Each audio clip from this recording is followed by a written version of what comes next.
Hi everybody, it's Annette from The Art of Intuition, and today we are going to tackle caffeine and how that changes as we change. So actually this is the third time I've attempted this video today. Hoping we can get through it this time. So here goes nothing. Caffeine. And this is a great way to judge how things are affecting you and your body. And for right now, we're going to separate out our body consciousness and higher consciousness.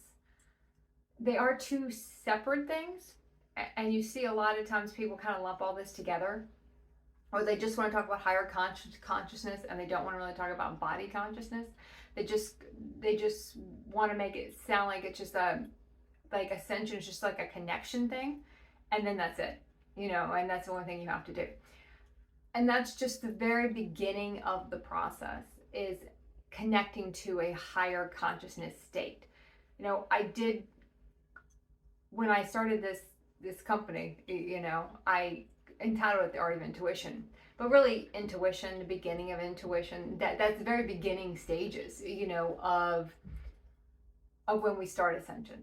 It's the very beginning stages of how things kick off for us. It's kind of a human word, but I've kind of stuck with it for reasons I'm not really sure, but I kind of stuck with it because I like the beginningness of it, the newness of it. And when we're in that beginning phase, we're going to notice that our bodies are very carbon based, and we can be connecting to higher consciousness. We can be using our intuition. We can start connecting in our dream state, but our body consciousness has not come online yet. Our body consciousness has not come to a certain place yet. Our body consciousness has not started to take over, even though our body is always very conscious. And there are little things you'll start to do in your body when you start to listen to your body consciousness. We ignore our body so much, we mistreat our body so much that we don't really pay a lot of attention to what our body's trying to tell us. We don't listen to our body consciousness. It's so muted. It's like the dial is very low on a TV, in a sense, and we're not paying any attention. We don't care. We don't care. As long as we would go to a human doctor, and I say human doctor in a sense, someone working from a human aspect that's dialed into how the human carbon-based body will work, and as long as they say it's okay, we don't pay attention to anything else. There was a great video someone did, and they talked about and I heard this like fourth hand, so I don't even know who originally said it, but it's brilliant. And they said that, if you went to a doctor and got a prescription, you just get it filled and that's it. But if someone tells you to take a natural homeopathic remedy for something, you research the shit out of that because you don't know if you should use it or not, because it didn't have some kind of seal of approval on it. You listen to our body. One of the first things I would do when I started getting into body consciousness was you could hold something up to your body and see what your body did. Did it lean back? Did it lean forward as of leaning into it because it wanted it?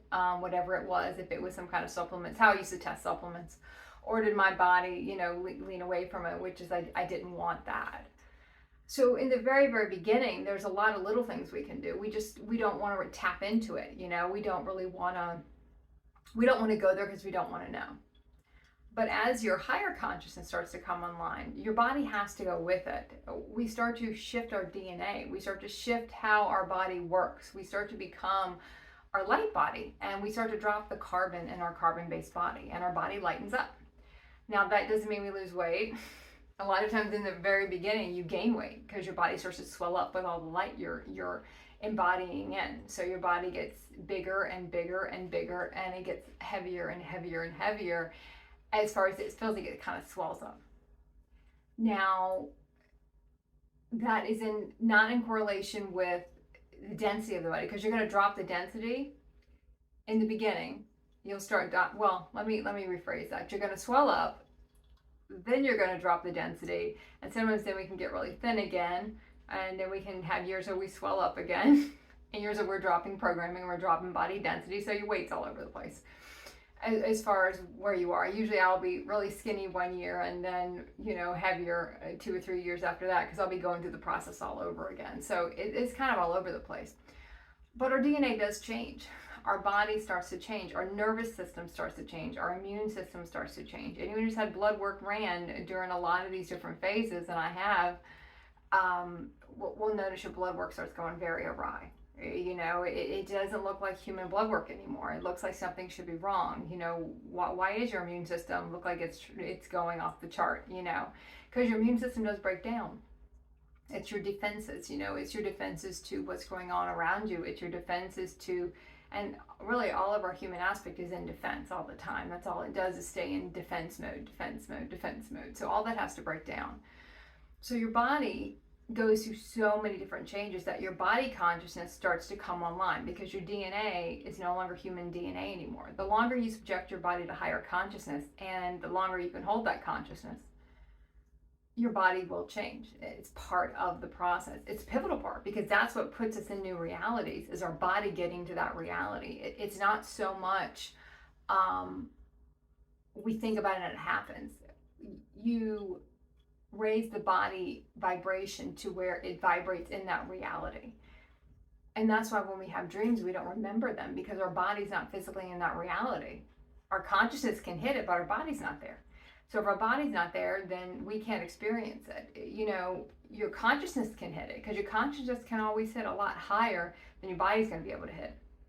Because even as you raise the body consciousness, it does get to a point where it can't go any further because of some of the limitations just on the human body, even though it kind of becomes a quasi-human body.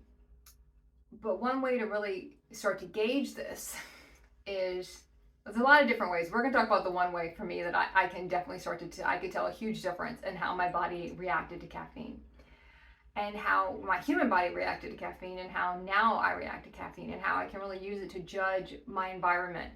Even if you were sure, you kind of knew, but you weren't 100% sure. Start to watch your caffeine intake around different environments, and then you'll kind of have another thing to guide you to feel if this is an environment you want to put your body in. When I was in my human-based body, caffeine would, kind of revs you up. I couldn't take it. I couldn't have it after 2 o'clock in the afternoon. I would stay up all night if I did. I don't know if I would say I was sensitive to caffeine, but it was definitely used as a stimulant. Now, and that's also because your brainwave state is so high. Your brainwave state, I don't want to say if it's high. You're in a different brainwave state when you're controlled by your human aspect. When that's running the show. When that's running the show, you're in a very different brainwave state. You're in a beta brainwave state. And as you go through ascension, you get out of that busy, some people call it a kind of a monkey mind brainwave state, and you start resting in theta brainwave states. You start being able to achieve gamma brainwave states and delta, and not just when you're sleeping. You don't have to. Your body, your brainwaves is just different. And because it's different, caffeine kind of takes on a different function. For a while, when you're completely going through rewrites of your nervous system, you might not be able to have any caffeine at all, because it's just too much. Everything around you is too much, because you're trying to rearrange your environment, you're trying to rearrange your realities, you're trying to rearrange everything you put your body in, and everything becomes so overstimulated for you that your body can't take the caffeine, because your body is already so overstimulated. Your light body is so overstimulated, because once your body consciousness starts to come online and it starts to overtake your human consciousness in a sense, you notice you feel everything. You feel every disruption in your field. And even if you don't notice what you're doing, you just feel agitated. You feel anxious, and a lot of that is every time light activates in the body, you incorporate more light in, it releases more fear, because the fear has to leave the body. It's kind of like if you ever played the game, I don't know, it's called Tetris. I can't remember what video game it was, but it's kind of like it's kind of rotor-rooting through your body, and it's releasing all this stuff out of the body, because that's the stuff that's holding that body consciousness to a certain level that has to be released so it can then rise higher. It has to continue to rise higher, and it can't do that when it's subjected to all this other stuff. You just can't do that. So all this anxiety starts to come up. A lot of people will use Shazandra, a liquid Shazandra, to try to calm themselves down. Some people go on anti-anxiety medication. I don't really talk too much about medication. I think it kind of can depend on where your body is. I think if we look at everything as, for me, I look at it as, is this something I need to get me through a certain phase? Is my body in a certain phase? And check with your body and see if I'm in a certain phase right now, and I might need this to get through this phase, but it's not something I'm going to use long term, because you're going to find it's always going to be changing no matter what you're in. You might go through periods where you can't use it at all because your body's so overstimulated by everything. Everything is on your, I don't want to say on your last nerve, but that's kind of how it feels. You're, even if you don't even feel anxious, I notice it now. I've gotten to a point where I just feel tired. My body, because your light body will go and go and go and go. And if the surrounding environment's not supporting it, then you are just kind of running on your own light. You're your own generator. And that's what happens with your body. After you achieve certain levels of consciousness and you've embodied in that consciousness, your body is like a generator, and you can hold your own for I can hold my own for days and days at a time in an environment that does not support me. Now, a lot of people would ask the question, why? Oh, and I just lost my light. Hold on. I'm shooting in a very different place. I usually don't lose my light. Hold on. Come on. There we go. I might. Because it's so dark in here, I think I need the light. I think I need it.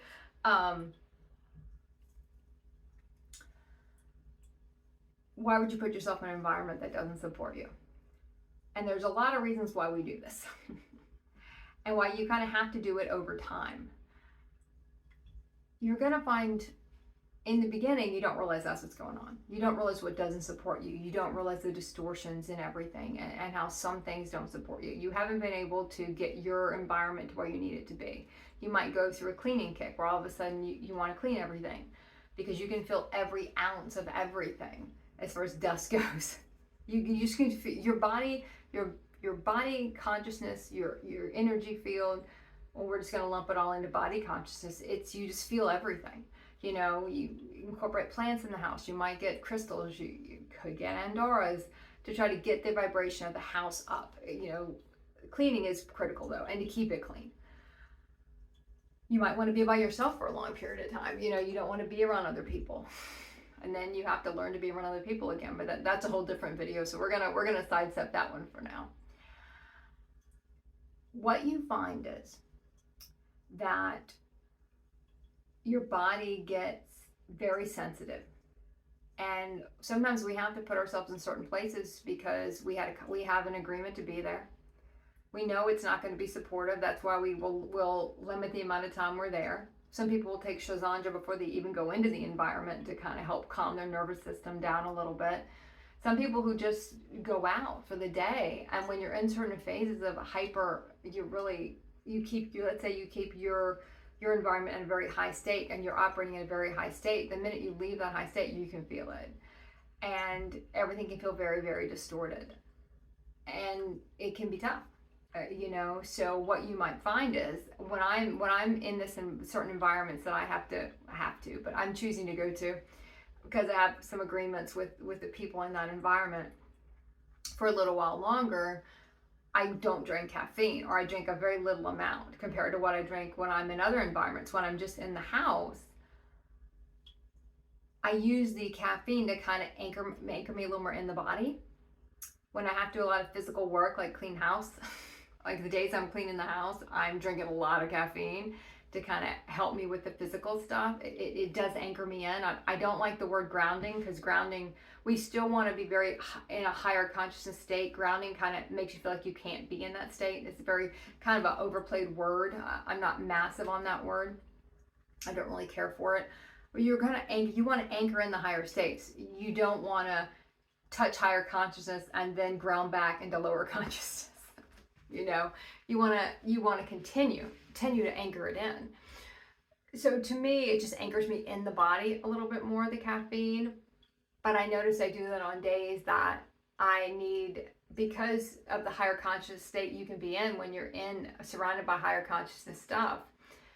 And that's how your environment is. You might find you need caffeine on those days. You might be drinking more than you used to drink when you were in your carbon-based body, but it doesn't affect you the same way. because your light body will overrule. My light body will overrule. If I'm tired, I'm going to go to sleep. I don't care how much caffeine I've had that day. It does not matter. I can have no caffeine and still have trouble sleeping, but not be able to sleep because my light body doesn't need to sleep, and I'll be awake. Because like I said, you're your own generator. As long as you're supporting your body with all things higher consciousness, you're going to find that you can go a long time and not expel as much energy as you were doing when you have your physical body. Now, but when you deplete, you're going to feel it. And when you deplete, you might need, you kind of revert back to that human body. Your body's going to then start acting very human again and feel kind of dense. You'll feel like you're kind of offline. You don't feel like your body consciousness is where it used to be. You're going to kind of feel like you go down for a while in a sense. Now that can happen during different template wipes and upgrade processes too, but you're going to really start to notice this kind of stuff. I also notice that with me when I'm doing videos, when I'm doing streams, I always have a cup in front of me with tea in it, but I don't drink very much of it because I'm stimulated by the creation of what I'm doing. I don't need the extra anchoring in, and I don't want to anchor in the physical body as much because I want to bring in more stuff. And I want my consciousness to hit as high as it can hit when I'm doing that type of stuff and process as fast as I can process. And I do feel like sometimes the caffeine will get in the way of that. And I don't require it. I don't need the extra support in that sense. It's not necessary for me. So days I'm doing I'm really into my creation of doing a lot of videos, if I'm doing streams, if I'm writing, if I'm drawing, when I'm in those states, I find I don't need it at all. Days I'm doing very physical stuff, my body goes to it because it wants to kind of anchor in a little bit more. It wants me to kind of really be in the body. And there are a lot of times in this process where you don't feel like you're as in the body, especially in the beginning of the process. You might feel really out of the body. But if you notice your norm is you drink caffeine a lot, when you're in certain environments, other days you can't drink it, you're around certain people, you don't want it. Look at if that is distorting is overstimulating your nervous system. If it's too much, it's almost like the certain environment I notice in it is like everything is so loud here, it's just too much. That's going to push me right over the edge. I don't need that because my body is so already overstimulated. I don't need that stimulation. So it really kind of will help us look at what environment is supporting us, look at what's not. Like I said, some people have that issue when they're just going out and doing errands for the day, and they're going to be away for a long period of time and around a lot of the collective that isn't in the space they're in. So they're going to feel the need, the need to kind of, like someone's like, take the Shazandra first, kind of calm that nervous system down. I know I'm going to start trying that when certain environments I'm going into when I go out for the day or go away for a couple of days to fulfill some of these agreements I've got to fulfill and see if it supports my nervous system a little bit better to be able to deal with everything going on. But I also am noting that it's distorted and it's too much for me. So once I feel like this agreement is complete, then that reality will fade away because it is not something I have to do, like, go to the store. It's something I'm doing for different reasons. And you might find there are different reasons that you're doing certain things. Different reasons you're putting your body in certain spaces. So just be aware of that. Be aware of what your body wants, what it doesn't want, how, when we're in our human body, it always kind of wanted the same thing. The environment didn't matter. Now you're going to find the environment matters. And that's going to be a huge tell on what's going on between that environment and you. So be very aware and keep practicing the art of intuition.